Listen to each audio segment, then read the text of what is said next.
మహాదేవుడును మన రక్షకుడైనటువంటి యేసుక్రీస్తు నామంలో మీ అందరికీ వందనాలు తెలియజేస్తున్నాను. ఈరోజు నేను మీ ముందుకు రావడానికి గల కారణం, నిన్న ఒక వీడియో రిలీజ్ చేశాను కదా. కరుణాకర్ దుర్గుణ అనేటువంటి ఒక మతోన్మాది ఎవడైతే ఉన్నాడో, ఒక కన్నింగ్ ఫెలో ఎవడైతే ఉన్నాడో, వాడికి బుద్ధి వచ్చే విధంగా ఒక వీడియో చేయడం జరిగింది. ఆ వీడియోలో వాడు మరి హిందుత్వంలో ఎక్కడుంది, భగవంతుడు ఎక్కడ త్యాగం చేశాడు అని మీరు అడగవచ్చు. దీనికి సింపుల్గా పెద్ద పెద్ద శాస్త్రాలు అధ్యయనాలు చేయాల్సిన అవసరం లేదు. చాలా సరళంగా చెప్పాలి అని అంటే, మనందరికీ తెలిసిందే అర్ధనారీశ్వరుడు అని అంటాం కదా. పార్వతీ పరమేశ్వరుల్ని ప్రకృతి మరియు పురుషుల యొక్క కలయికయే అర్ధనారీశ్వర తత్వము. ప్రకృతి అంటే శక్తి, అమ్మవారు కదా. ఆ ప్రకృతిగా ఉన్నటువంటి అమ్మవారి తత్వము శక్తి, పురుషుడిగా ఉన్నటువంటి పరమాత్మ తత్వం, ఈ రెండు కలిస్తేనే సంపూర్ణత్వం కదా. అంటే ఈ రెండు కలిసి ఉన్నప్పుడు సృష్టి విడిగా లేదు, విడిపోతేనే సృష్టి జరిగిద్ది. అంటే పరమాత్మ ఏం చేశాడు, తనలో అంతర్లీనంగా అంతర్భాగంగా ఉన్నటువంటి శక్తిని విడదీశాడు, త్యాగం చేశాడు. తనలో సగభాగంగా ఉన్నటువంటి శక్తిని త్యాగం చేయడం వల్ల ప్రకృతి సృష్టి ఏర్పడింది. అంటే పరమాత్మ త్యాగం చేశాడనే కదా. అంటే వాళ్ళ శివుడు అర్ధనారీశ్వరుడు యొక్క అవతారంలో వచ్చి తన దేహాన్ని ఒక శక్తిగా విభజించి త్యాగం చేశాడంట. అలా త్యాగం చేయటం వలన సృష్టి అనేది ఏర్పడిందంట. ఇది కరుణాకర్ గారు చెబుతున్నాడు. సరే, ఒకసారి మనం విందాం అసలు వాళ్ళ గ్రంథాల్లో ఏముంది. అర్ధనారీశ్వరుడు అనేటువంటి కాన్సెప్ట్ హిందూ మత గ్రంథాల్లో ఏ విధంగా ఉంది, వీటిల్లో దేన్ని మనం ప్రమాణంగా తీసుకోవాలి అనేది కరుణాకర్ గారిని ఇంకా వాళ్ళ యొక్క మతోన్మాదులు మనం ఖచ్చితంగా ప్రశ్నిద్దాం. సరే చూడండి, ఇక్కడ అర్ధనారీశ్వరుడు అనేటటువంటి కాన్సెప్ట్ ఏదైతే ఉందో, ఈ కాన్సెప్ట్ మనం ఎక్కడ చూస్తామంటే శివపురాణము శతరుద్ర సంహిత 3వ అధ్యాయం 1 నుంచి 21 శ్లోకాలు కనుక మనం చూస్తే, అసలు ఈ అర్ధనారీశ్వరుడిగా ఎందుకు మారాడు శివుడు, దాని కథాకమామిష ఏంటి అనేది ఇక్కడ మనకు అర్థమవుతా ఉంటుంది. ఇక్కడ నందీశ్వరుడు చెబుతున్నాడు, చూడండి. వత్స, నీవు మహాబుద్ధిశాలివి, బ్రహ్మ యొక్క ఆకాంక్షను పరిపూర్తి చేసినది, సర్వశ్రేష్టమైనది, సగము పురుషుడు సగము స్త్రీ గలది అగు శివావతారమును గూర్చి వినుము. బ్రహ్మచే సృష్టింపబడిన ప్రజలు వృద్ధి చెందకుండిరి. ఈ పాయింట్ మీరు గుర్తుపెట్టుకోండి, ఎందుకంటే దీని గురించి నేను మళ్ళీ తర్వాత ఎక్స్ప్లెయిన్ చేసినట్టు అవసరం ఉంది. ఈ పాయింట్ గుర్తుపెట్టుకోండి. బ్రహ్మచే సృష్టింపబడిన ప్రజలు వృద్ధి చెందకుండిరి అంటే ఆల్రెడీ బ్రహ్మ సృష్టిని చేశాడు కానీ వాళ్ళు వృద్ధి చెందట్లేదంట. అప్పుడు బ్రహ్మ ఆ దుఃఖముచే పీడింపబడి మిక్కిలి చింతిల్లెను. స్త్రీ పురుష సమాగమము వలన కలిగే సృష్టిని చేయుము అని అప్పుడు ఆకాశవాణి చెప్పగా, ఆ మాటను విని బ్రహ్మ మిథున సంభవమగు సృష్టిని చేయ సంకల్పించను. కానీ స్త్రీల సమూహము పూర్వము ఈశాన్యం నుండి ప్రకటము కాలేదు. కావున పద్మ సంభవుడగు బ్రహ్మ స్త్రీ పురుష సంయోగపూర్వక సృష్టిని చేయలేకపోయాడు. శంభుని అనుగ్రహము లేనిదే ఈ సృష్టి జరగదని భావించి బ్రహ్మ తపస్సు చేశాడు. పరాశక్తియగు ఈశ్వరితో కూడి ఉన్న పరమేశ్వరుని హృదయములో ప్రేమపూర్వకముగా ధ్యానించి బ్రహ్మ ఘోరమగు తపస్సు చేసెను. బ్రహ్మ కఠినమగు తపస్సును చేయగా శివుడు కొద్ది కాలంలోనే ప్రసన్నుడాయను. ఇది ఏంటంటే, బ్రహ్మ సృష్టిని ఆల్రెడీ అంతకుముందు చేస్తే ఆ సృష్టి ఏంటంటే వృద్ధి చెందట్లేదంట. ఎందుకని అంటే అతను చేసినటువంటి సృష్టిలో స్త్రీ పురుష సంభోగంతో కూడినటువంటి సృష్టి ఆయన చేయలేదంట ఇంతకుముందు. అందుకని ఆ సృష్టి వృద్ధి చెందలేదంట. ఇప్పుడు అతను ఏమనుకుంటున్నాడు, స్త్రీ పురుషుల కలయికతో ఈ సృష్టి వృద్ధి చెందాలి, ఆ విధంగా చేసేటటువంటి శక్తి నా దగ్గర లేదు, కాబట్టి నేను శివుడిని ప్రార్థిస్తే ఆ శివుడు వచ్చి నాకు ఆ శక్తిని ఇస్తాడు అనే ఉద్దేశంతో బ్రహ్మ ఏం చేశాడంట, తపస్సు చేశాడంట. ఆ తర్వాత అప్పుడు హరుడు పూర్ణతిస్వరూపుడగు ఈశుని కామముల నీడేర్చు రూపములో ప్రవేశించి సగము పురుషుడు సగము స్త్రీ గల రూపమును దాల్చి బ్రహ్మ వద్దకు విచ్చేసెను. పరమశక్తితో కూడి ఉన్న ఆ శంకర దేవుని చూచి ఆ బ్రహ్మ సాష్టాంగ నమస్కారమును చేసి చేతులు జోడించి స్తుతించెను. అప్పుడు మహాదేవుడు జగత్కర్త మహేశ్వర దేవుడు బ్రహ్మయందు మిక్కిలి ప్రీతి గలవాడై మేఘగర్జన వలె గంభీరమగు స్వరంతో ఇట్లనెను, ఓ భవాని, సృష్ట్యాది యందు నీ భర్త నన్ను సృష్టించెను. దేవదేవుడగు శంభు పరమాత్మయే ప్రజలనందరినీ శాసించున్నాడు. ఓ పార్వతి, నేను దేవతలు మొదలగు వారినందరినీ మనస్సే సృజించితిని. నేను ఎన్ని పర్యాయములు సృష్టించినను వారు వృద్ధిని పొందటలేదు. ఈ పైన స్త్రీ పురుష సంయోగపూర్వకమైన సృష్టిని మాత్రమే చేసి నా ప్రజలందరినీ వృద్ధి చేయగోరుచున్నాను. పూర్వము నీ నుండి వినాశము లేని స్త్రీ సమూహము ఉద్భవించలేదు. అట్టి స్త్రీ సమూహమును సృష్టించే సామర్థ్యము నాకు లేదు. శక్తులన్నయు నీ నుండియే ఉద్భవించును కదా. కావున పరమశక్తివి సర్వములకు ఈశ్వరవియగు నిన్ను ప్రార్థించున్నాను. ఓ పార్వతి, స్త్రీ సమూహమును సృష్టించు శక్తిని ఇమ్ము, నీకు నమస్కారము గాక అని ఎవరు బ్రహ్మదేవుడు పార్వతిని, అంటే సగము స్త్రీ సగము పురుషుడు రూపంలో వచ్చినటువంటి శివుణ్ణి అడుగుతున్నాడు అనమాట. అంటే స్త్రీగా ఆల్రెడీ విడబడినటువంటి ఆ భాగాన్ని, ఆ స్త్రీ భాగాన్ని పార్వతిగా ఎంచి ఆ స్త్రీ భాగాన్ని అడుగుతున్నాడు అనమాట. నాకు ఈ స్త్రీలను సృష్టించినటువంటి శక్తి నాకు లేదు. నువ్వు స్త్రీగా ఇప్పుడు ఉద్భవించావు కాబట్టి నువ్వు నాకు శక్తి నువ్వు, నాకు వరాలు ఇవ్వు. నేను ఆ శక్తితోటి ఏం చేస్తాను, స్త్రీలను కూడా సృష్టించి స్త్రీలు పురుషుల యొక్క సంయోగంతో సృష్టి వృద్ధి చెందే విధంగా నేను సృష్టించేయాలి అని చెప్పేసి అడుగుతున్నాడు అనమాట. అప్పుడు ఈ పార్వతి ఎవరైతే ఉందో, అంటే శివుడిలో ఉన్నటువంటి సగభాగం విడబడినటువంటి పార్వతి ఆ శక్తిని బ్రహ్మదేవుడికి ప్రసాదించింది. అంటే ఇక్కడ మనకేం అర్థమవుతుంది, బ్రహ్మ ఆల్రెడీ సృష్టిని చేశాడు, అది వృద్ధి చెందట్లేదు. అయితే ఆయన చేసినటువంటి సృష్టిలో స్త్రీలు లేరంట, ఓన్లీ పురుషులే ఉన్నారు, వాళ్ళు వృద్ధి చెందట్లేదు. తర్వాత ఈయన స్త్రీ పురుషుల కలయికతోటి సృష్టి అనేది వృద్ధి చెందాలనేటువంటి ఆలోచనతో శివుడు తపస్సు చేశాడు. అప్పుడు శివుడు ఏం చేశాడు, శివుడు పురుషుడు కదా, తన శరీరంలోని ఒక భాగాన్ని స్త్రీగా మార్చి బ్రహ్మదేవుడికి వచ్చి ఆ స్త్రీ భాగంతో ఈ బ్రహ్మకు శక్తిని ప్రసాదించాడు అనమాట. అప్పుడు బ్రహ్మ ఏం చేశాడు, ఆ స్త్రీలని కూడా సృష్టించి స్త్రీ పురుషుల సంయోగంతో కూడినటువంటి సృష్టిని చేయటం అనేది జరిగింది అనమాట. ఇది అర్ధనారీశ్వరుడు యొక్క కాన్సెప్ట్ శివపురాణంలో ఉన్నది. ఇది అందరికీ తెలిసిందే దాదాపు. ఏంటి అర్ధనారీశ్వరుడు అంటే ఎవరయ్యా అంటే శివుడు అంటారు, అర్ధనారీశ్వరుడు అంటారు. సరే, ఇంతవరకు ఇది ఇలా ఉంటే ఓకే, పర్వాలేదు. మీకు ఇంకొక స్టోరీ చెప్తాను. ఇంకొక అర్ధనారీశ్వరుడు ఉన్నాడు. ఎవరు అర్ధనారీశ్వరుడు అని అంటే కృష్ణుడు. కృష్ణుడు కూడా అర్ధనారీశ్వరుడిగా మారిపోయి అతను కూడా ఇలాగే సృష్టి చేయడానికి సంకల్పించి ఆ సృష్టి చేసే క్రమంలో అర్ధనారీశ్వరుడిగా మారిపోయినటువంటి స్టోరీ ఒకటి ఉంది. ఇక్కడ కనుక మీరు చూస్తే పార్వతి శివుడి శరీరం నుంచి సగభాగంగా విడిపోయింది. శివుడిలో ఉన్నటువంటి సగభాగం పార్వతి, శివుడి దేహం నుండి పుట్టినటువంటి సగభాగం పార్వతి అని చెప్పేసి మనకు క్లియర్గా అర్థమవుతుంది. అయితే ఇప్పుడు బ్రహ్మవివర్త పురాణంలో ఏముందో ఒకసారి చూద్దాం. శ్రీ బ్రహ్మవివర్త పురాణము ప్రకృతి ఖండము 2వ అధ్యాయంలో ఇప్పుడు ఈ స్టోరీ ఉంటుంది నేను చెప్పేది. ఈ శ్లోకాలు కూడా ఇచ్చాను, ప్రతిదానికి శ్లోకాలు ఇచ్చాను నేను, కింద తాత్పర్యం ఇస్తున్నాను చూడండి ఒకసారి. ఆ కృష్ణ పరమాత్మ సమస్త సృష్టి జరగక ముందు తానొక్కడే ఉన్నను సృష్టిని చేయదలిచి అతని అంశము వలన కాలము వలన ప్రేరేపింపబడి తన యొక్క ఇచ్ఛను అనుసరించి 2 విధములుగా మారెను. ఆ పరమాత్మ ఎడమ భాగము స్త్రీ రూపముగా కాగా కుడి భాగము పురుషుడయ్యను. పురుష రూపమునున్న పరమాత్మ మహాకాముకుడై మిక్కిలి అందమైనది, చంపక పుష్పం వలె కోమలమైనది, నిండు చంద్రుని వలె గుండ్రనైన పిరుదులు గలది, అరటి కాడల వంటి తొడల గలది, బిల్వ ఫలము వలె గుండ్రని స్తనములు కలది, సన్నని నడుము గలది. ఇట్లా ఇక వర్ణించుకుంటా పోయారు ఆ స్త్రీ రూపాన్ని.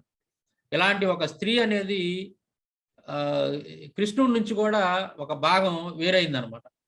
అంటే కృష్ణుడిలో ఉన్నటువంటి ఒక సగభాగం స్త్రీగాను సగభాగం పురుషుడిగాను కృష్ణుడు అర్ధనారీశ్వరుడు యొక్క రూపాన్ని పొందాడు. ఇక్కడ ఎందుకు చేశాడు ఈ పని అంటే, సమస్త సృష్టి జరగముందు తానొక్కడే ఉన్నాను సృష్టిని చేయదలిచి. ఇక్కడ కూడా సేమ్ కాన్సెప్ట్. శివపురాణంలోనేమో ఈ శివుడు కూడా మరి బ్రహ్మ సృష్టిని చేయదలిచినప్పుడు శివుడు ద్వారాగా శివుడు అర్ధనారీశ్వరుడిగా మారటం, ఆ పార్వతీదేవి వరాలు ఇవ్వటం, బ్రహ్మ సృష్టిని చేయటం అక్కడ మనం చూసాం. ఇక్కడ చూస్తే కృష్ణుడు అర్ధనారీశ్వరుడుగా మారాడు. అలాగే కృష్ణుడిలో ఉన్నటువంటి సగభాగం స్త్రీగా మారింది, సగభాగం పురుషుడిగా మారింది. దీని కారణం ఏంటంటే సేమ్ కాన్సెప్టే ఇక్కడ కూడా ఏంది, సృష్టించేయదలిసి కృష్ణుడు స్త్రీ రూపంగా మారిపోయాడు. అంటే సృష్టిని చేయదలిసి కృష్ణుడు అర్ధనారీశ్వరుడుగా మారిపోయాడు ఇక్కడ. ఏంటి అయితే ఇప్పుడు నా ప్రశ్న ఏంటంటే కరుణాకర్ గడికి ఇక్కడ 2 స్టోరీలు కనపడుతున్నాయి. ఈ 2 స్టోరీల్లో ఏది మనం నిజమని నమ్మాలి? సృష్టి చేయటానికి అర్ధనారీశ్వరుడుగా మారినటువంటి వాడు శివుడా లేక కృష్ణుడా? ఇది ఫస్ట్ ప్రశ్న కరుణాకర్ గడికి. అటు సమాధానం చెప్పాలి. సృష్టి చేయటానికి అర్ధనారీశ్వరుడిగా మారినటువంటి వాళ్ళు ఎవరు? శివుడా లేక కృష్ణుడా? మీ మీ యొక్క శివపురాణంలో శివుడు అని ఉంది, బ్రహ్మవివర్త పురాణంలో కృష్ణుడు అని ఉంది. ఇంతకీ వీళ్ళిద్దరిలో ఎవరు అర్ధనారీశ్వరులుగా మారారు? దేన్ని మనం ప్రమాణంగా తీసుకోవాలి? ఏది తప్పు ఏది ఒప్పు? ఈ రెండిట్లో దీనికి ఆన్సర్ చెప్పాలా మతోన్మాదులు కానీ కరుణాకర్ గారి. నెక్స్ట్ ఇంకొక విషయం చూపిస్తా చూడండి. ఆ పురుషుడు దాని వలన పరిశ్రమ నుండి శుభ సమయమున ఆ స్త్రీ యొక్క యోనిలో తన వీర్యం నుంచెను. ఎవరు? కృష్ణుడు. తన శరీరము నుండి విడిబడినటువంటి ఒక భాగంగా స్త్రీగా మారిపోయినటువంటి ఆ స్త్రీ యొక్క యోనిలో వీర్యాన్ని ఉంచాడండి కృష్ణుడు. తర్వాత ఇది చూడండి. ఆ సమయమున శ్రీకృష్ణుడి దేహము నుండి విష్ణుమాయ అయిన దుర్గ వెంటనే ఆవిర్భవించినది. శ్రీకృష్ణుని దేహము నుండి విష్ణుమాయ అయిన దుర్గ వెంటనే ఆవిర్భవించినది. ఆ దుర్గాదేవి నారాయణుని మాయా స్వరూపిణి శంకరుని యొక్క పత్ని, అంటే శివుడి యొక్క భార్య. ఇందాక మనం శివపురాణంలో చూసినట్లయితే శివుడి యొక్క భార్య శివుడి దేహం నుంచి పుట్టింది, అవునా? కానీ ఇక్కడ కనుక చూస్తే మనం బ్రహ్మవివర్త పురాణంలో చూస్తే శివుడి యొక్క భార్య ఎవరి దేహం నుంచి పుట్టింది? కృష్ణుడి యొక్క దేహం నుంచి పుట్టింది. ఏంటి అసలు ఈ రెండింటి మధ్య ఉన్నటువంటి కాంట్రడిక్షన్ ఏంటి? కరుణాకర్ గారు ఏది నమ్మాలి? పార్వతీదేవి శివుడి యొక్క దేహం నుంచి పుట్టిందా లేదంటే కృష్ణుడి యొక్క దేహం నుంచి పుట్టిందా? ఇదిగో శంకరుని పత్ని అన్నాడు. మళ్ళీ ఇక్కడ శంకరుని యొక్క పత్ని అంటే శివుడి యొక్క భార్య. ఆవిడ ఎట్లా పుట్టింది? కృష్ణుడి యొక్క దేహము నుండి పుట్టింది. ఈ రెండిట్లో ఏది కరెక్ట్, ఏది తప్పు, ఏది ఒప్పు? ఏది ప్రమాణంగా తీసుకోవాలి? ఏ సృష్టి క్రమాన్ని ప్రమాణంగా తీసుకోవాలని కరుణాకర్ గారిని నేను అడుగుతున్నాను. వీడేదో చెబుతున్నాడు కదా, మా అర్ధనారీశ్వరుడిగా మారి మా దేవుడు స్త్రీగాను పురుషుడిగాను మారి ప్రకృతిని సృష్టించారు, ఈ సృష్టిని సృష్టించారు అని చెప్పేసి కథలు చెప్తా ఉన్నాడు కదా వీడు. మరి శివపురాణంలో ఒక రకంగా ఉంది, బ్రహ్మవివర్త పురాణంలో ఇంకొక రకంగా ఉంది. సేమ్ కాన్సెప్ట్, అర్ధనారీశ్వరులే, సేమ్ ఇద్దరు సృష్టించేయడానికి ఆ విధంగా మారిపోయినటువంటి వాళ్ళే. అయితే శివుడి యొక్క భార్య మాత్రం శివపురాణంలో శివుడి దేహం నుంచి పుట్టింది, బ్రహ్మవివర్త పురాణంలో కృష్ణుడి యొక్క దేహం నుంచి పుట్టింది. ఈ రెండిట్లో ఏది కరెక్ట్? దేన్ని తీసుకోవాలి మనం ప్రమాణంగా? ఏ విధంగా సృష్టి జరిగింది? ఇది ఇంకొక కామెడీగా ఉంటుంది కొంచెం. బృహదారణ్యక ఉపనిషత్తు 3వ అధ్యాయం 4వ బ్రాహ్మణం 2, 3, 4, 5 మంత్రాల్లో ఈ విధంగా ఉంటుంది. ఒకనాడు ప్రజాపతికి తాను ఒంటరిగా ఉన్నందున భయం కలిగింది. ప్రజాపతికి భయం కలిగిందా? అప్పుడు ఆయన ఇలా ఆలోచించాడు, అవును నేను ఎందుకు భయపడాలి? నేను తప్ప ఇంకెవరు లేరు కదా, ఎవరికి భయపడాలి అని అనుకోగానే ఆయనకున్న భయం తొలగిపోయింది. అసలు రెండోది ఉండటం వల్లే భయం పుడుతుంది.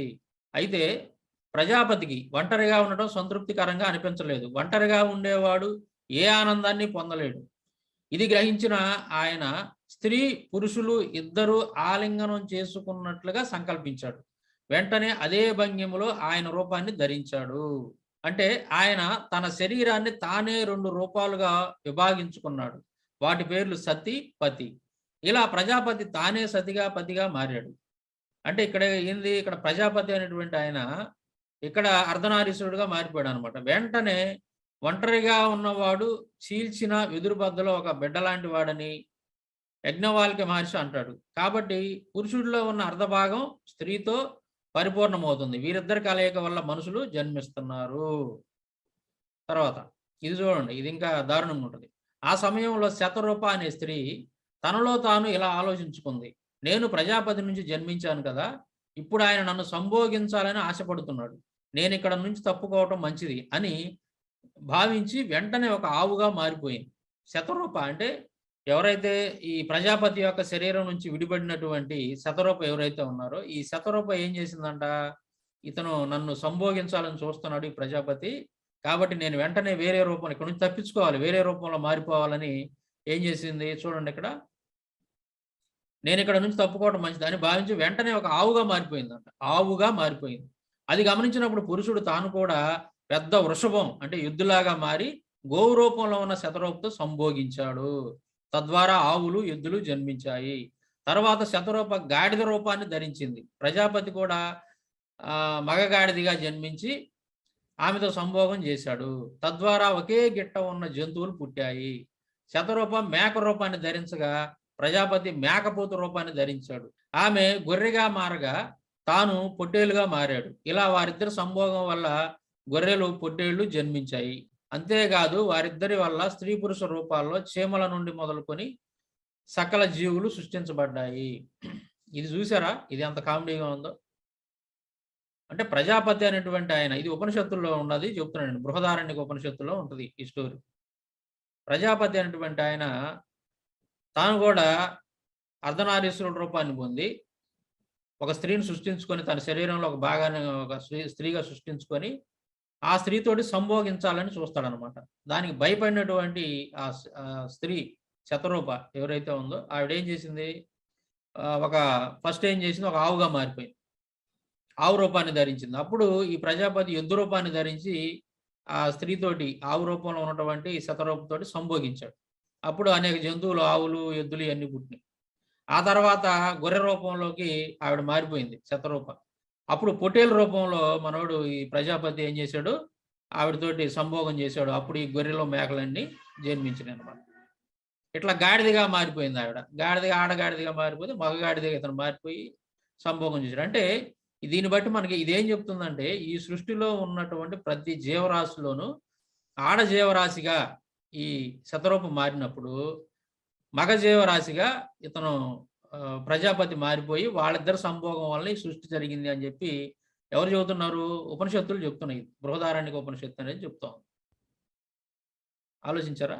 ఇక్కడ 3 రకాల స్టోరీలు మనకు కనపడుతున్నాయి. 3 రకాల అర్ధనారీశ్వరులను నేను మీ ముందు పెట్టాను. ఒక అర్ధనారీశ్వరుడేమో శివుడు, రెండోవాడేమో కృష్ణుడు, మూడోవాడు ప్రజాపతి. మరి ఈ ముగ్గురులో ఎవరు అసలు అర్ధనారీశ్వరుడిగా మారినటువంటి వాళ్ళు ఎవరు? అసలు ఏ స్టోరీని మనం ఈ సృష్టి అనేది ఈ విధంగా జరిగిందని అనుకోవటానికి ఏ స్టోరీని మనం ప్రమాణంగా తీసుకోవాలి? ఈ మూడిట్లో ఏది తప్పు, ఏది రైటు? అరే కరుణాకర్గా చెప్పాలి నువ్వు సమాధానం. ఈ మూడిట్లో నువ్వేదో చెబుతా ఉన్నావు కదా, మా అర్ధనారీశ్వరుడి స్టోరీలు 3 కనపడుతున్నాయి నాకు. మరి ఈ మూడిట్లో ఎవరు అర్ధనారీశ్వరుడు, ఎవరు అసలు ఏ స్టోరీ నిజమైంది, ఏది అబద్ధం, ఏది కరెక్ట్? ఈ మూడిట్లో కృష్ణుడిది కరెక్టా, శివుడిది కరెక్టా, లేదా ఈ ప్రజాపతిది కరెక్టా? దేన్ని తీసుకోవాలా పరిగణలోకి సృష్టి క్రమం గురించి? ఎరా కరుణాకర్గా, సృష్టి ఎలా జరిగింది? అక్కడేమో బ్రహ్మదేవుడు చేశాడు ఆ 2 పురాణాల్లో. ఇక్కడ చూస్తేనేమో ఈ ఎవరూ చేయలేదు. ప్రజాపతి అలాగే ఆ శతరూప అతని శరీరంలో ఉన్నటువంటి మరో స్త్రీ రూపం, వీళ్ళిద్దరు సంభోగం వల్ల సృష్టి అంతా ఏర్పడిందని చెప్పి ఉపనిషత్తులు చెప్తాం. మరి దేని ప్రమాణంగా తీసుకోవాలి, ఏది కరెక్ట్ వీటిలో? ఎరా కరుణాకర్గా. తర్వాత ఇంకో స్టోరీ చూపిస్తా చూడండి. ఇది మిగిలినటువంటిది ఇంకొక మంత్రం ఉంది, అది కూడా చదువుతా. తన సంకల్పం ప్రకారం సృష్టి కార్యక్రమాన్ని నిర్వహించిన ప్రజాపతి తనలో తాను సగర్వంగా ఈ సృష్టిని అంతా నేనే సృష్టించాను, ఈ సృష్టి మొత్తం నాదే అని భావించాడు. అందుకే ప్రజాపతి సృష్టికర్త అని పేరు వచ్చింది. ఈ విషయాన్ని తెలుసుకున్నవాడు ప్రజాపతిలాగా తాను కూడా సృష్టి చేయగల సామర్థ్యాన్ని పొందుతాడు. ఇదనమాట. ఇది కంప్లీట్గా అసలు ఈ సృష్టికర్త అంటే ప్రజాపతి అను. ఈ ప్రజాపతి తన నుండి వేరైనటువంటి స్త్రీతోటి సంభోగం చేయటం వల్ల ఈ విధంగా సృష్టి అనేది ఏర్పడింది. ఆ స్త్రీ ఏ జీవిలోకి అయితే రూపాల్లో మారిపోయిందో అదే జీవి అంటే ఆవిడేమో ఆడజీవిలాగా మారిపోద్ది, ఇతనేమో మగజీవిలాగా మారిపోయి వీళ్ళిద్దరు సంభోగం వల్ల సృష్టి అంతా జరిగిందని చెప్పేసి ఇక్కడ చెప్తాం. మరి అక్కడ చూస్తే అలా లేదు కదా. శివపురాణంలోను అలాగే బ్రహ్మవివర్త పురాణంలోను అక్కడ ఉన్నటువంటి స్టోరీలు వేరు, ఇక్కడ ఉన్నటువంటి స్టోరీ వేరు. ఇంకో స్టోరీ చూపిస్తా చూడండి మీకు. ఇది మత్స్యపురాణం 6వ అధ్యాయం 28 నుంచి 46 శ్లోకాలు. ఇది చూడండి, ఇక్కడ సృష్టి క్రమం ఏ విధంగా ఉందో. తామ్ర అను నాయకుడి స్వని, బాసి, సుగ్రీవ, గృఫ్రిగా, శుచి అను 6 కుమార్తెలు సుఖి చిలుకలను, గ్రుడ్ల గూబులను, శ్వేని డేగలను, బాని ఉదర పక్షులను, రుద్రి గ్రద్దలను, పావురములను, పావురవు జాతి పక్షులను కనెను. శుచి హంసలను, బెగ్గురులను, నీరుకోళ్లను, నీరు కాకులను కనెను. సుగ్రీవ అను ఆమె మేకలను, గొర్రెలను, ఒంటెలను, గాడిదలను కనెను. ఇది తామ్ర సంతానము. ఈ తామ్ర వీళ్ళంతా ఎవరయ్యానంటే కశ్యపుడి యొక్క భార్యలు 13 మంది ఉంటారు. కశ్యపుడి యొక్క భార్యలు 13 మంది.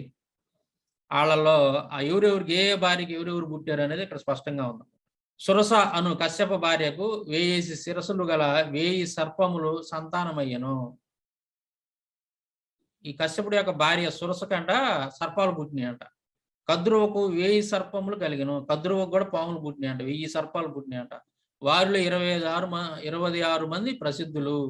వారు శేషుడు, వాసుకి, కర్కోటుడు, శంకుడు, ఐరావతుడు, కంబలుడు, ధనుంజయుడు, మహానీలుడు, పద్ముడు, అవతరుడు, తక్షకుడు, ఏలాపుత్రుడు, మహాపద్ముడు, ధృతరాష్ట్రుడు, పలాహకుడు, శంఖపాలుడు, మహాశంకుడు, పుష్పదంత్రుడు, సుభాసనుడు, శంకరోముడు, నహూషుడు, వామసుడు, పాణిని, కపిలుడు, దుర్ముఖుడు, పతంజలి అనువారు. వీరి పుత్ర పౌత్రాది సంతతి అనంతముగా అయ్యను. ఏది ఈ పాములు ఈ సంతతి అంతా అనంతంగా అయిందంట. వీరిలో చాలా మంది జనమేజయుని సర్పయాగమున దగ్ధులైరి. క్రోధవశనామకి పరిమిత సంఖ్య గల రాక్షసులు జన్మించరి. వారందరూ కోరలు గలవారు. వారిలో 1,00,000 మందిని భీముడు చంపెను. సురభి అను కశ్యప పత్నికి రుద్రుల గణమును, గోవులు, గేదెలను కలిగెను. ముని అను ఆమెకు మహాముని గణమును, అప్సరాగణమును కలిగెను. అరిష్టకు కిన్నెరలు, గంధర్వులు అనేకులు కలిగిరి. ఇర అను ఆమెకు తృణజాతులు, వృక్షములు, లతలు, గుల్మములు, గుబురు పొదలు మొదలగినవి సంతానమయ్యను. ఇదేంటి, చెట్టులు వృక్షాలు కూడా సంతానంగా పుట్టినాయా ఒక స్త్రీకి? విశ్వకు కోట్ల కొలది యక్షరాక్షసులు కలిగిరి. ఇట్లు కశ్యపునకు 1,000,00,000 కోట్ల కొలది సంతతి కలిగిను. ఇది స్వారోచిష మన్వంతరమునందలి సృష్టి క్రమము అనంతరము కశ్యపుని వలన 49 మంది మరుత్తులను, కుమారులను కలిగిరి. వారందరూ ధర్మమును అనుసరించి నడుచువారును, దేవతలను, ఇష్టులను అయిరి. ఇదనమాట. అంటే ఇక్కడ చూస్తే మనం మత్స్యపురాణంలో ఉన్నటువంటి సృష్టి క్రమం ఏంటి, కశ్యపుడికి ఉన్నటువంటి భార్యలు ఎవరైతే ఉన్నారో ఆ కశ్యపుడి యొక్క భార్యలకి వాళ్ళ సంతానం, వాళ్ళ కడుపును ఎవరెవరు పుట్టారు అంటే స్త్రీల గర్భం నుంచి ఎవరెవరు పుట్టారంట? సర్పాలు, నదులు, కొండలు, గుట్టలు, చెట్టులు, పొదలు అన్నీ కలిసి స్త్రీ గర్భం నుంచి పుట్టినాయంట. ఇది ఎంత హాస్యాస్పదంగా ఉందో చూసారా? ఆ చందమామ బాలమిత్ర కథలన్నా కొద్దిగా ఎక్కడన్నా అక్కడక్కడ వాస్తవానికి కొంచెం దగ్గరగా కనపడతా ఉంటాయి, కానీ ఈ మరీ ఘోరంగా ఉంది. అరే కరుణాకర్గా, బిగ్ బ్యాంగ్ థియరీ అంటే ఇదేనంటారా? నువ్వు చెప్పిన బిగ్ బ్యాంగ్ థియరీ అని అన్నావు, ఇదేనా? అసలు మనుషుల యొక్క గర్భాల నుంచి చెట్లు, పుట్టలు ఇవన్నీ పుట్టడం ఏందిరా? మాది బిగ్ బ్యాంగ్ థియరీకి దగ్గరగా ఉంది మా యొక్క సృష్టి క్రమం అని చెప్పేసి నువ్వు డబ్బా కొడుతున్నావు కరుణాకర్గా. ఎప్పుడైనా చదివి తెచ్చామంటారా మీ పుస్తకాల్లో ఏముందో? చూడండి, అంటే ఒక స్త్రీ యొక్క గర్భం నుంచి చెట్టులు, చాములు, పుట్టలు, జంతువులు అన్ని పుట్టినాయా స్త్రీల యొక్క గర్భాల్లో నుంచి? ఇది సాధ్యమేనా అసలు? ఎట్లా నమ్మాలి దీన్ని? అసలు మనం ఏ విధంగా నమ్మాలి? ఇది సృష్టి క్రమం అంటే అర్ధనారీశ్వరుడు యొక్క స్టోరీల్లోనూ 3 రకాల స్టోరీలు ఉన్నాయి. వీటిల్లో ఏది ప్రమాణంగా తీసుకోవాలో ఎవరికి తెలియదు. అసలు ఇది ఏంది గజిబిజి గందరగోళం ఏందనేది ఎవరికి తెలియదు.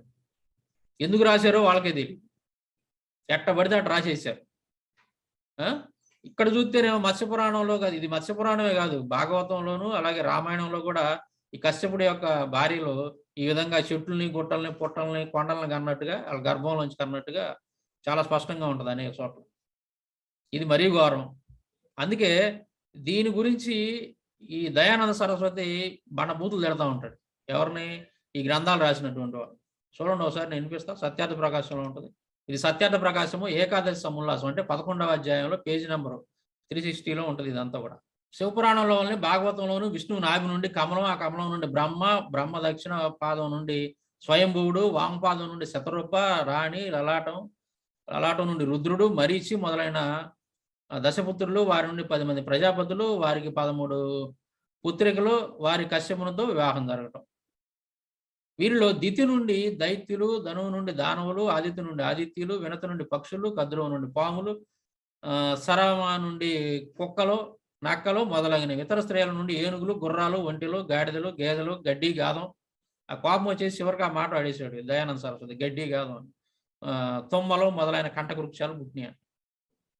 ఇందాలో నేను చూపించా కదా, మత్స్య పురాణంలో ఉంటది ఇదే స్టోరీ. ఇది భాగవతంలోనూ ఉంటది, రామాయణంలో కూడా ఉంటది. చాలా గ్రంథాల్లో ఉంది. వాళ్ళు విష్ణు పురాణం ఇలాంటి వాటిలో కూడా తగిలిద్ది అక్కడ. ఇప్పుడు ఎట్లా తిడుతున్నాడు చూడండి. ఈ భాగవతకర్త బుద్ధి కుశలనేమనాలి. అరే భాయ్, ఇలాంటి అసత్య విషయాలను రాయటంలో కొంచెం సిగ్గు బిడియమైన కలగలేదా? పూర్తిగా కన్నులు మూతపడ్డాయా? గుడ్డివాడివైనవా? స్త్రీ పురుషుల రజోవీర్య సంయోగం వల్ల మానవుని శరీరం ఏర్పడుతుంది. అంతేకాదు, పరమేశ్వరుని సృష్టి క్రమానికి విరుద్ధంగా పశువులు, పక్షులు, సర్పాలు ఎలా పుడతాయి గర్భాల నుంచి? ఆడవాళ్ళ గర్భాల్లో ఎన్నడూ పుట్టవు. ఏనుగు, ఒంటె, సింహం, కుక్క, గాడిద వృక్షాలను స్త్రీ గర్భాశయం వల్ల ఎలా ఉండగలుగుతాయి? సింహం మొదలైన క్రూర జంతువులు పుట్టి తల్లిదండ్రులు తినివేయలేదా? మానవ శరీరం నుండి పశువులు, పక్షులు, వృక్షాలు పుట్టడం ఎలా సంభవం అవుతుంది అంటారు. మానవుడి శరీరం నుంచి ఈ పక్షులు, ఈ కుక్కలు, నక్కలు పుట్టడం ఏందిరా? మీకు ఏమైనా బుద్ధి ఉందా లేదా? బుర్ర ఉందా మీకు అని చెప్పేసి తిడుతున్నాడు. ఈ భాగవతం, ఈ పురాణాలు రాసిన వాళ్ళందరినీ కూడా ఎవరు తిడుతున్నారు? ఆర్య సమాజ స్థాపకుడు దయానంద సరస్వతి తిడుతున్నాడు. వీరిలో రాయబడిన ఇలాంటి మిక్కిలి అసంభవ విషయాలకు సంబంధించిన లీలలు నేటికి మానవుల్లో కానీ భ్రమలో ఉంచుతున్నాయంట. అరే కరుణాకర్ గా, నువ్వే బిగ్ బ్యాంగ్ థియరీ అంటున్నావు, చూడు ఒకసారి మీ గ్రంథాల్లో. ఇవన్నీ కూడా మిమ్మల్ని భ్రమలో ఉంచుతున్నాయంట. ఈ సృష్టి క్రమాలు ఇవన్నీ కూడా ఒకటికి 10 రకాలుగా రాసుకున్నారు మీ గ్రంథాల్లో. తర్వాత చూడండి, ఇది ఎంతటి దుఃఖకర విషయం. ఈ పశ్చాబద్ధాలని అందులైన పోపులు, అంతకంటే కన్నులుండి చూడని వారి శిష్యులు నేటికి చదివించి వినిపిస్తున్నారు. ఎవరు ఇక్కడ? పోపులు అంటే బ్రాహ్మణులు అనమాట. ఇంతకంటే ఆశ్చర్యం ఏముందంటుంది? వీరు మనుషులా లేక ఇంకేమన్నా? ఈ భాగవతాలను రచించేవారు గర్భంలోనూ లేదా పుట్టినప్పుడు ఎందుకు మరణించలేదు? ఎంత ఘోరమైన పదాలు వాడారు చూడండి అక్కడ దయానంద సరస్వతి. ఈ భాగవతాలు, ఈ పురాణాలు, ఈ కట్టుకథలు ఇవన్నీ రాసినటువంటి వాళ్ళు తల్లి గర్భంలోనే చచ్చిపోతే బాగుండేది. పుట్టినప్పుడు కానీ లేదా పుట్టిన క్షణంలోనే ఎందుకు మరణించలేదు? ఎందుకంటే మరణించిన ఈ పోపుల నుండి, అంటే ఈ బ్రాహ్మణుల నుండి తప్పించుకొని ఆర్యావర్త దేశం దుఃఖాల నుండి రక్షించబడేది. వాళ్ళు గనక ఈ తల్లి గర్భంలోనే చచ్చిపోయి ఉంటే, ఏది ఈ పుస్తకాలన్నింటిని రాసిన వాళ్ళు, ఏ పుస్తకాలు? ఏది ఈ పుస్తకాలను రాసిన వాళ్ళు ఉంటారు కదా, ఈ పురాణాలు, తర్వాత ఈ మహాభారతం, రామాయణం ఇలాంటి వాటిలో సృష్టి క్రమం ఎలా ఉంది, ఇలా ఉందని, ఈ మానవుల యొక్క గర్భాల నుంచి చెట్లు పుట్టలు పుట్టినాయని ఏదైతే రాయబడి ఉన్నాయో, ఆ గ్రంథాలన్నింటిని ఎవరెవరైతే రాశారో ఆ బ్రాహ్మణులంతా తల్లి గర్భంలోనే చచ్చిపోతే మాకు దరిద్రం వదిలిపోయేది, మా హిందూ మతం బాగుపడేది, మా దేశం బాగుపడేది అని దయానంద సరస్వతి తిట్టు తిట్టకుండా తిడుతున్నాడు. మరి ఈ కరుణాకర్ గారు ఏమంటున్నాడు? మాది సైన్స్ దగ్గరగా ఉంది, మాది అసలు ఏమనుకుంటున్నాం, మాది బిగ్ బ్యాంగ్ థియరీకి మాదే, మా గ్రంథాలు తప్ప ఏ సాటి రావు దానికి అన్నట్టుగా వీడు బిల్డప్లు ఇస్తా ఉన్నాడు కరుణాకర్. అది విషయం. ఇప్పుడు దాకా నేను చూపించాను మీకు అర్ధనారీశ్వరుడు కాన్సెప్ట్ ఏంది, ఎలా వచ్చింది హిందూ మత గ్రంథాల్లోకి, ఎంతమంది అర్ధనారీశ్వరులు ఉన్నారనేది చాలా క్లారిటీగా నేను వినిపించాను. అట్ ద సేమ్ టైం ఇక్కడ మత్స్యపురాణంలో ఉన్నటువంటి సృష్టి క్రమాన్ని కూడా మీకు వివరించాను.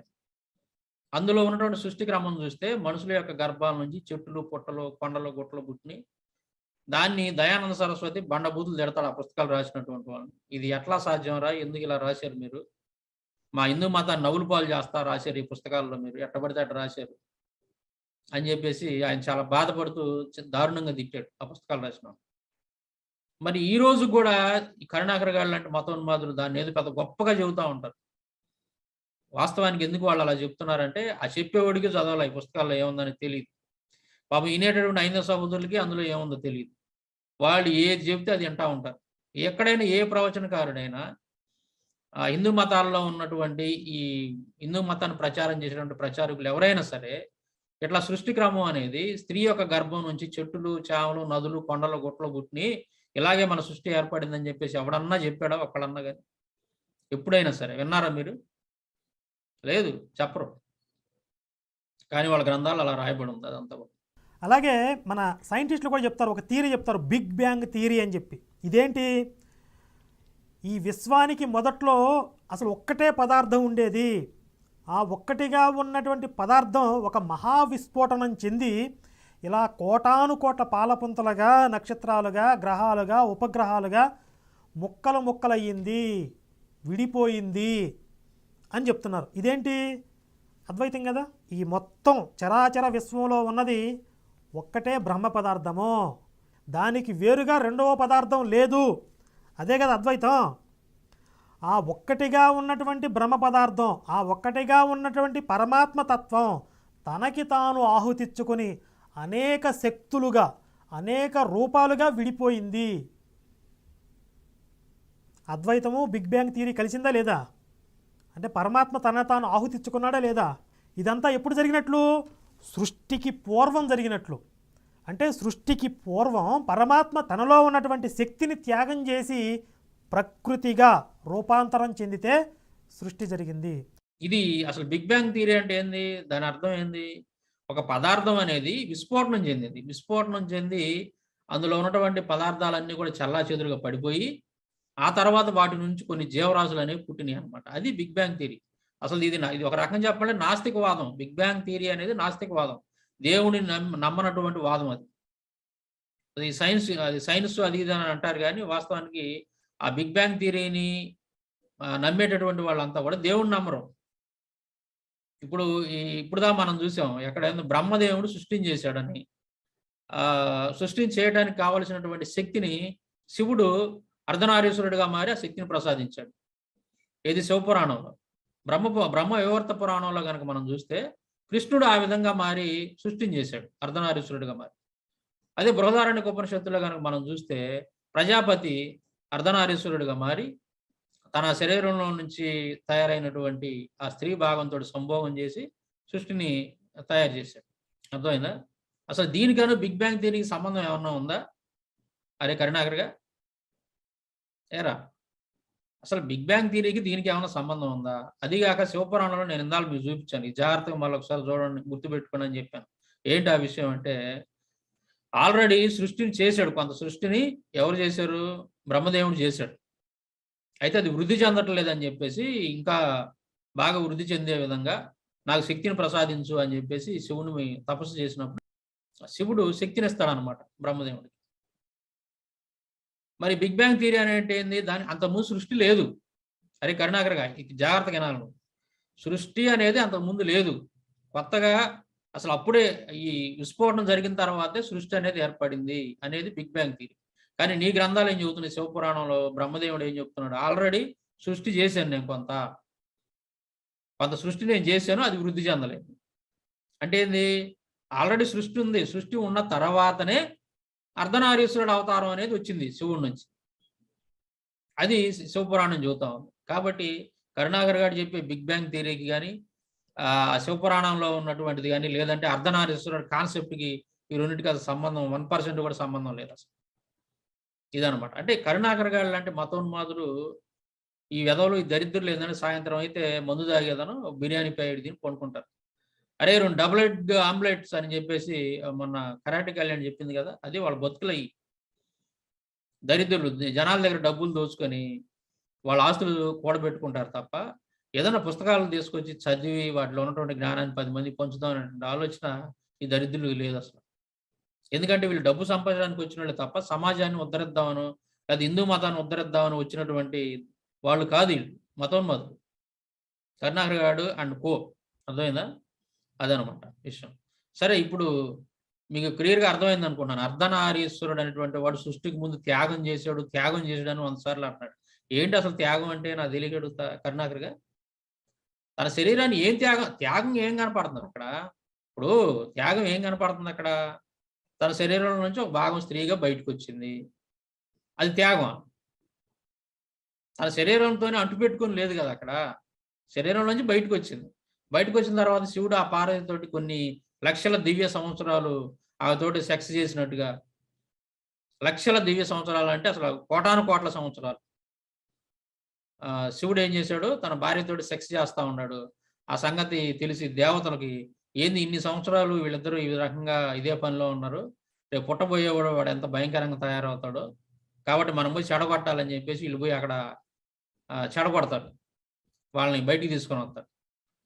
ఏదో రకంగా వాళ్ళని చెడగొట్టి అక్కడ ఉన్నటువంటి ఆ కార్యాన్ని చెడగొట్టినప్పుడు పార్వతీదేవి కోపం వచ్చి దేవతలందరూ శాపం పెట్టింది. మేము మంచి పనిలో ఉండగా నువ్వు మాకు చెడగొట్టారు మీరు, నాకు అసంతృప్తిగా ఉంది. ఇన్ని లక్షల సంవత్సరాల నుంచి నేను శివుడితో కలిసినా సరే నాకు అసంతృప్తిగా ఉంది. మీరు మధ్యలో చెడగొట్టారు కాబట్టి మీకు అందరికి కూడా మీకు సంతానం అనేది లేకుండా పోయిద్దని చెప్పి శాపం పెట్టింది పార్వతి. ఈ దేవతలందరికీ కలిపి. చాలా కామెడీగా ఉంటాయి ఈ కథలన్నీ కూడా. ఇవన్నీ చదువుతుంటే అసలు వీళ్ళకి స్పృహ ఉండి రాశారా లేదా స్పృహ లేక రాశారా అనేది ఒకసారి మీరు ఆలోచించండి. ఇప్పుడు దాకా నేను కొన్ని స్టోరీలు చూపించాను సృష్టి గురించి. హిందూ మతంలో చెప్పబడినటువంటి సృష్టి గురించి ఏంటి అనేది నేను క్లియర్‌గా చెప్పాను నేను. ఆ గ్రంథాల్లో ఏం రాయబడి ఉంది? ఏంటి అనేది. ఇప్పుడు కరుణాకర్ గారు మనకు సమాధానం చెప్పాలి మనకి. ఏంటి? మాకు ఆహ్, దేవుడు అర్ధనారీశ్వరుడుగా మారాడు సృష్టికి పూర్వం అని అంటున్నాడు. ఒట్టిదే తప్పు అది. అర్ధనారీశ్వరుడుగా మారక ముందే బ్రహ్మ కొంత సృష్టిని చేశాడు. అర్థమైందా? కాబట్టి వాడు చెప్పేది తప్పు. వాడసలు ఇయన్నీ చదివినోడు కాదు, సచ్చినోడు కాదు. వాడు అందుకే అన్నాడు ఆ వీడియోలో చూసారా? మనం పెద్ద శాస్త్రాలు చదవాల్సిన అవసరం లేదు వీటికి ఆన్సర్‌లు చెప్పడానికి అన్నాడు. అంటే వాడు చదివేవాడు కాదు, సచ్చేవాడు కాదు. వాడికి తెలీదు కూడా అసలు. ఈ కాన్సెప్ట్ ఎక్కడుందో కూడా వాడికి తెలీదు. నేను 3 గ్రంథాల్లో తెచ్చి చూపించాను. అర్ధనారీశ్వరుడు యొక్క కాన్సెప్ట్ అనేది. ఏంటయ్యి? శివపురాణము, బ్రహ్మ వివర్త పురాణము, అలాగే బృహదారణ్యక ఉపనిషత్తు. ఈ మూడిట్లో కూడా అర్ధనారీశ్వరుడు యొక్క కాన్సెప్ట్ అనేది ఉంది. ఇంకా 2, 3 చోట్ల ఉంది. పురాణాల్లో ఉంది గానీ, అది మనకు అంత ఇంపార్టెంట్ ఏం కాదు. ఇంత క్లారిటీగా అది ఉండదన్నమాట. అందుకే నేను ముఖ్యమైనటువంటి ఈ 3 తెచ్చి మీ ముందు పెట్టాను. ఇప్పుడు ఎవరు ఇంతగా అర్ధనారీశ్వరుడిగా మారినటువంటి వాడు ఎవడు? వీళ్ళల్లో మనం ఎవరిని దేవుడుగా పూజించాలి? అసలు దేన్ని తీసుకోవాలి? ఇంతగా వీళ్ళల్లో అర్ధనారీశ్వరుడిగా మారినటువంటి వారు ఎవరు? శివుడా? లేదంటే కృష్ణుడా? లేదంటే ప్రజాపతా? ఈ 3 స్టోరీల్లో దేన్ని మనం ప్రమాణంగా తీసుకోవాలి? ఇది కరుణాకర్ గారికి నా ప్రశ్న. ఏది తీసుకోవాలి? చెప్పండి. ఒక్కొక్క దాంట్లో ఒక రకం ఉంది. అక్కడేమో శివపురాణంలోనే శివుడి యొక్క దేహం నుంచి పార్వతి విడబడినట్టుగా ఉందా మనకి అక్కడ. ఇక్కడ చూస్తేనేమో కృష్ణుడి యొక్క దేహం నుంచి పార్వతి పుట్టినట్టుగా, అంటే అక్కడ దుర్గా అని ఉంటది పేరు. కృష్ణుడి యొక్క దేహం నుంచి విడిపోయినట్టుగా ఉంటదన్నమాట. తర్వాత అదే పురాణంలో కృష్ణుడు ఈ దుర్గానిచ్చి ఎవరికి శివుడికి పెళ్లి చేసినట్టుగా ఉంటుంది.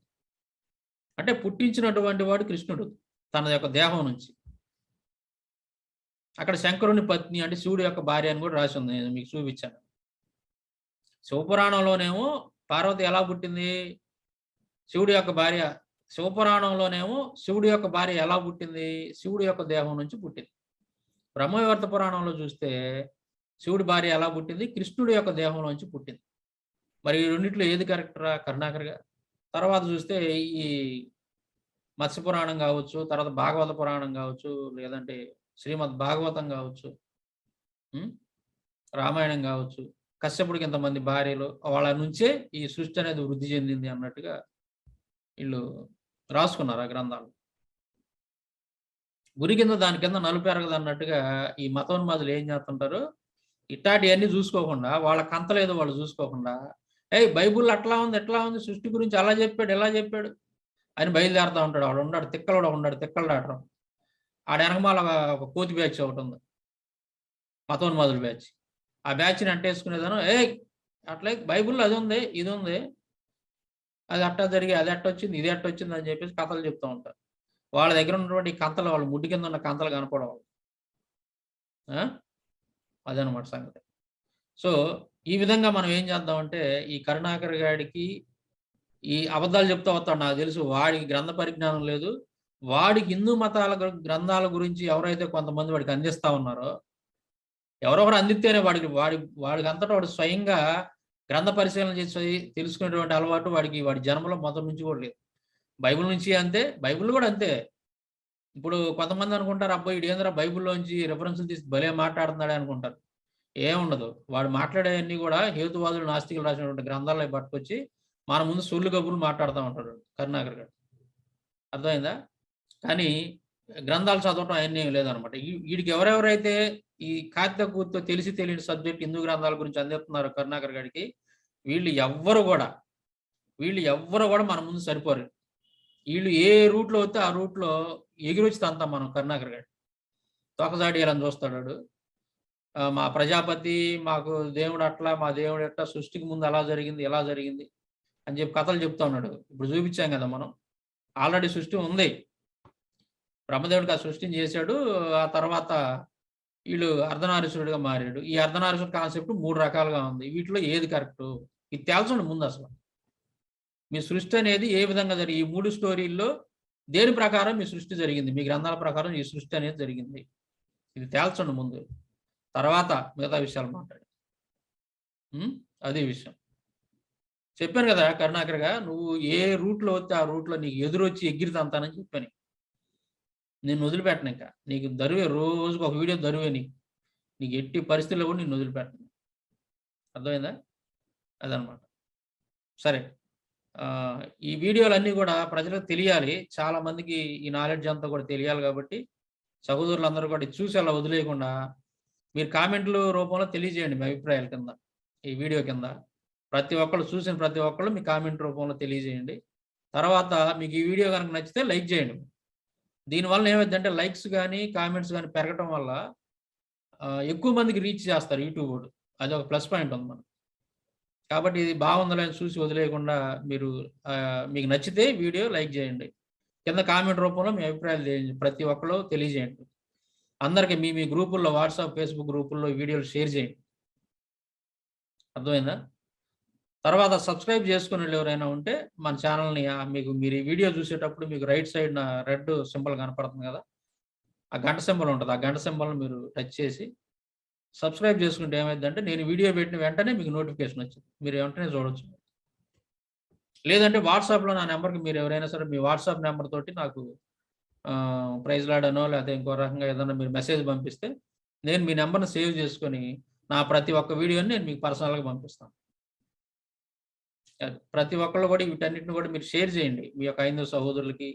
మనం ఎవరిని దూషించట్లేదు, తిట్టట్లేదు, ఏమీ చేయట్లేదు. ఉన్నటువంటి వాస్తవాలు అవతల వాళ్ళు మతోన్మాదులు మాట్లాడుతున్నటువంటి వాటికి సమాధానాలు ఇస్తున్నాం తప్ప, మనం వాళ్ళ గ్రంథాలను గాని, వాళ్ళ దేవుళ్ళని గాని ఎక్కడా మనం దూషించట్లేదు. ఉన్నది ఉన్నట్టుగా స్క్రీన్ మీద పెట్టి చదివి వినిపిస్తున్నాం అంతే. అర్థమైందా? అదనమాట.